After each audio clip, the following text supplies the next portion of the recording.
Hey guys, what is up everyone? Welcome to the very first video of my brand new series. My name is Dhruvesh Khedikar and आज हम इस series में बात करने वाले हैं कुछ मेरे एड ऑन कंटेंट के बारे में। तो यार मेरा जो एड ऑन कंटेंट मैं आपको पहले ही इंट्रोडक्टरी वीडियो में बोला था कि थोड़े डाइवर्स टॉपिक्स के बारे में होने वाला है। तो यार आज का पहला हमारा टॉपिक होने वाला है ग्रीन हाउसेज और पॉली हाउसेज। तो यार पहले एपिसोड की शुरुआत करते हैं बिना ज़्यादा वक्त ज़ाया किए। तो गाइस सबसे पहले हम ये समझते हैं कि ग्रीन हाउसेज और पॉली हाउसेज होते क्या है। तो ग्रीन हाउसेज और पॉली हाउसेज ऐसे स्ट्रक्चर्स होते हैं जहाँ पर कोई भी अपने प्लांट्स या फिर क्रॉप्स जो है वो उगा सकता है। तो इन स्ट्रक्चर्स की फ्रेम बनती है, जनरली आपको देखने को मिलेगा गैल्वेनाइज्ड आयरन से बनने को मिलती है और इनके ऊपर हाई डेंसिटी पॉलीइथिलीन या फिर हम इसे आसान भाषा में HDPE प्लास्टिक से जो शीट्स बनती है उससे या फिर शेड नेट से कवर किया जाता है। तो यार अभी आप सभी के मन में एक सवाल होगा कि यार अगर हमें प्लांट्स ही ग्रो करने हैं तो इतना सारा तामझाम क्यों, राइट? तो इस सवाल बिल्कुल गलत नहीं है, बिल्कुल सही सवाल है। तो यार इस सवाल का जवाब ये है, सोचिए आपने बहुत ही मेहनत से या कहीं पर कोई प्लांट्स या फिर किसी तरह के क्रॉप्स को ग्रो किया है। तो यार इतनी सारी मेहनत करके, कड़ी धूप में मेहनत करके अगर आपके प्लांट्स को, आपकी फसल को कोई भी खा जाए या फिर कोई भी किसी भी तरह का फिजिकल डैमेज हो तो आपको कैसा लगेगा? तो इसी चीज़ का एक सोल्यूशन, पॉली हाउसेज भी बिल्ड करने को काफ़ी एक्सपेंसिव होते हैं लेकिन इनके लोअर वर्जन्स भी आते हैं। बात करते हैं इन पॉली हाउसेज और ग्रीन हाउसेज के इंटीरियर के बारे में। तो आप सबके मन में ये सवाल ज़रूर आता होगा कि यार इन स्ट्रक्चर्स में हम लोग क्या क्या उगा सकते हैं। तो यार इन स्ट्रक्चर्स में हम लोग काफ़ी सारी चीज़ें उगा सकते हैं, जैसे किसी भी तरह का आप वेजिटेबल ले लो या फिर कोई भी आपको जो प्लांट्स अच्छे लगते हो, फ्लावरिंग वाले हो, जो चाहे आप इसमें उगा सकते हो।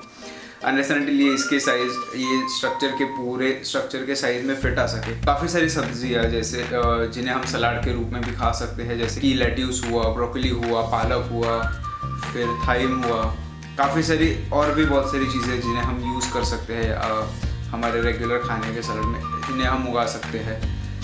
वैसे अगर देखा जाए तो जो एक्सोटिक वेजिटेबल्स होते हैं, अभी एक्सोटिक वेजिटेबल्स मतलब ये उन कैटेगरी के वेजिटेबल्स होते हैं जो हमारे इंडिया में ग्रो नहीं होते, तो इन्हें एक्सोटिक वेजिटेबल्स कहते हैं।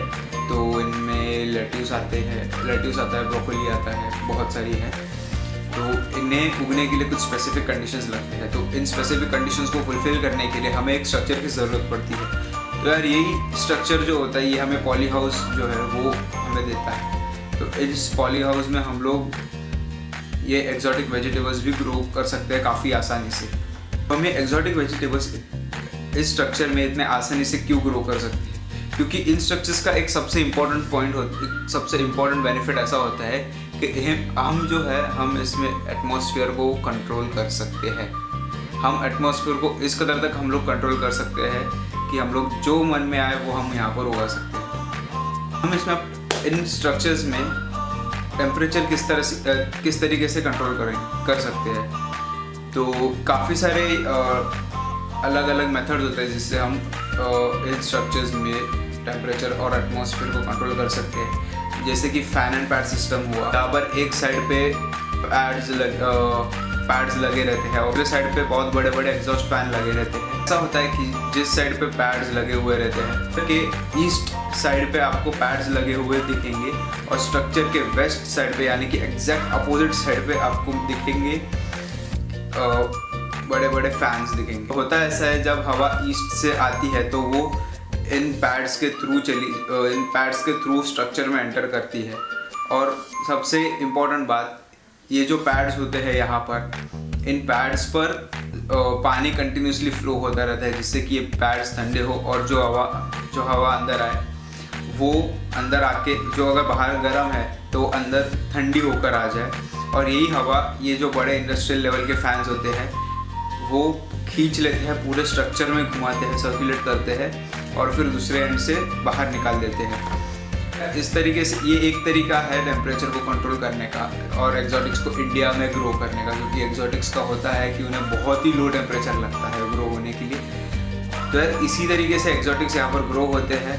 और भी काफ़ी तरीके जैसे कि फॉगर सिस्टम्स हुए, फिर माइक्रो स्प्रिंकलर्स हुए, फिर मिस्टर्स हुए और बहुत डाइवर्स आपको चीज़ें देखने को मिलेंगी। ज़रूरी नहीं है कि आपको अब जब कोई पॉली हाउस देखे तो आपको यहाँ पर उन सारे पॉली हाउसेस में फैन एंड पैड सिस्टम देखने को मिले। हाँ, बट आपको हर पॉली हाउस में स्प्रिंकलर्स, फॉगर्स, मिस्टर्स, ये सारी चीज़ें तो ज़रूर देखने मिलेंगी। यार अब बात करते हैं अब आप सोचिए, आपने इतनी सारी मेहनत की, आपने पॉली हाउस बनाया, आपने सिस्टम सेट किए, तो अब सोचिए इतनी सारी मेहनत करने के बावजूद भी अगर आपको कहीं ना कहीं आपके प्लांट में कोई इन्फेक्शन मिली या फिर कोई इन्फेस्टेशन दिखी कीड़ों का, तो आपको कैसा लगेगा? फिर इसी प्रॉब्लम को टैकल करने के लिए हर पॉली हाउस स्ट्रक्चर में आपको ऐसा एक 2 लेयर एंट्रेंस देखने को मिलेगा, जहाँ पर आप आपके हाथ पैर या फुल बॉडी को सैनिटाइज करके ही आप एंटर करो, या फिर एटलीस्ट आप mask, hair cap, hand gloves और अच्छे शूज़ कवर्स पहनकर फिर आप अंदर एंटर करो, जिससे कि कोई बैक्टीरिया, वायरस या फिर कोई भी इंसेक्ट अंदर घुस ना सके। अब बात करते हैं इस पॉली हाउस या फिर ग्रीन हाउस आप कहिए या फिर पॉली हाउस कहिए, आप जो चाहे वो कह सकते हैं इसे, तो इनके कंस्ट्रक्शन के डायरेक्शंस के बारे में। चलिए, जो ये स्ट्रक्चर्स होते हैं वो नॉर्थ साउथ फेसिंग डायरेक्शन में होते हैं, ताकि इनमें अच्छे से लाइट एंटर कर सके, जिससे कि हमारे जो प्लांट्स अंदर उग रहे हैं उन्हें इनफ लाइट मिले, ताकि वो अपना खुद फूड प्रिपेयर कर सके फोटोसिंथेसिस के थ्रू। और जैसे कि मैंने आपको पहले ही बता दिया था, इनके जो बाकी 2 बचे वॉल्स होते हैं वो ईस्ट और वेस्ट में होते हैं, ताकि ये अच्छा खासा एक एयर फ्लो भी आ सके और अंदर अच्छे से वेंटिलेशन भी हो। तो आपको काफ़ी सारी अलग अलग टाइप के पॉली हाउसेस देखने को मिल सकते हैं, जैसे कि सॉटूथ हुआ, रेजन फरो हुआ और बहुत सारी चीज़ें हैं, तो मैं सबके नाम लेते नहीं बैठूंगा। अब गूगल कर सकते हैं, मैं एक चाहिए तो आपको एक लिंक डिस्क्रिप्शन में डाल दूंगा नीचे, जिससे कि आप डायरेक्टली चेक कर सको किस किस तरीके के पॉली हाउसेस होते हैं। जियोलॉजिकल लोकेशन के हिसाब से लोग सिलेक्ट करते हैं कि कौन से टाइप का आपको पॉली हाउस बनाना है। जनरली अगर आप इंडिया में देखोगे तो यहाँ पर आपको सॉटूथ वाले ही ज़्यादा देखने को मिलेंगे।